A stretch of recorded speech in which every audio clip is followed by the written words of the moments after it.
Hi, this is Jason from Horrific Nightmares. Welcome to another edition of About Last Nightmare. This is the series I do with my very good friend Nick, the Last Shoegazer, where we do a two-part review. I take care of part one, which is the facts and figures. Nick takes care of part two, which is a brief synopsis, and our overall take and rating on the film.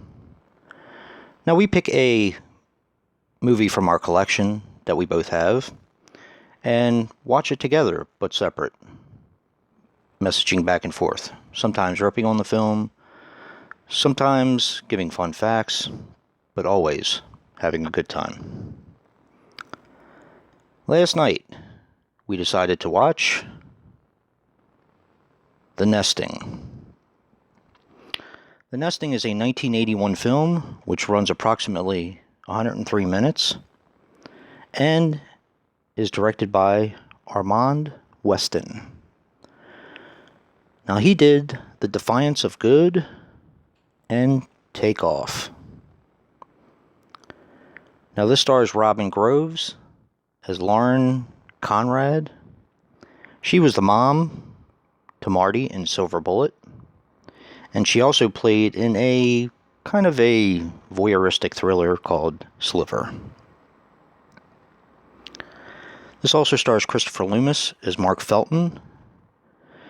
He was in a very funny movie that no one ever seems to talk about anymore called So Fine. It was an early 80s movie about let's see if I can explain this. Kind of a mistake on jeans that had the butt out of them, and kind of became a trend.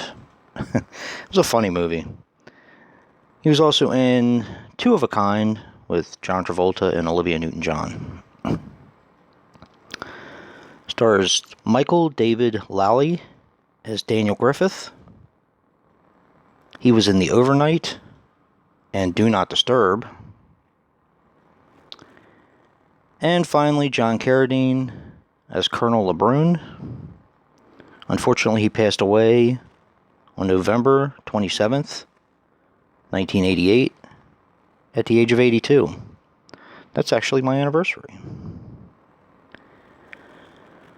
He was in Jacko, Buried Alive, Evil Spawn, The Tomb, Evils of the Night, and one of my favorites, Silent Night, Bloody Night. He was basically in tons and tons of horror movies. Maybe the first quote-unquote Scream King. Now, a couple interesting things about the film. This was the final film of Gloria Grahame. Now, she had a very small part in the film. And this also has basically another cut of the film. There is a 99-minute cut, which is considered to be heavily cut, of course.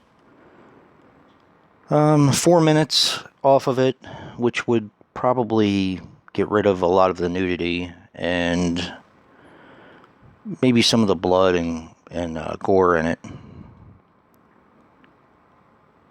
But I've actually never seen that version. The only version I've seen is the 103-minute, which is the one that we watched last night. My feelings on the film, I'll let Nick take care of the overall rating and everything. But I definitely feel that this is a movie that doesn't get talked about enough. To me, this is a fantastic ghost story, haunted house movie. One that they just don't make them like this anymore. Movies like The Changeling, The Nesting is one of them. They just don't make them like that anymore. Now, Nick and I both noticed something. We both have the Blue Underground Blu-ray. Now, I've seen this movie several times in the past. Last night was the first night I watched my Blu-ray, which I've had for quite some time. But we both noticed that for the first 2 to 3 minutes, the sound was a little off. And what I mean by that is it was a little bit lower than it should have been. After about 5 or 6 minutes into the movie, it kind of went back up to normal, but we were kind of confused about that, and he had messaged me saying, "Is the volume too low on this?" And I was like, "Yeah, I noticed that too." But after about 6 minutes into the film, it kind of fixed itself, and they do have subtitles, so it's not like you're really missing anything anyway. So, but this is a really nice addition. While I was waiting to watch this with Nick last night, I went through a lot of the special features, which include the TV spots, the theatrical trailer, the poster and still gallery, and I kind of ran across something I meant to say to Nick when I was talking to him last night. The VHS used to be a big box VHS, like a clamshell, and it had a very cool cover. This, I believe, was the one sheet, the original one sheet, but the VHS looked a lot different. And I always thought that was a cool cover too. I wish they would have done a reversible cover on the inside, but there's just a still from the film and the chapter titles. But if you do manage to get this, it does have a poster and still gallery, and you can see the original VHS picture for it. So now definitely check out Nick for part 2, where he does our overall take and rating on the film and gives a brief synopsis. And if you like what you see in here, hit that like button and subscribe.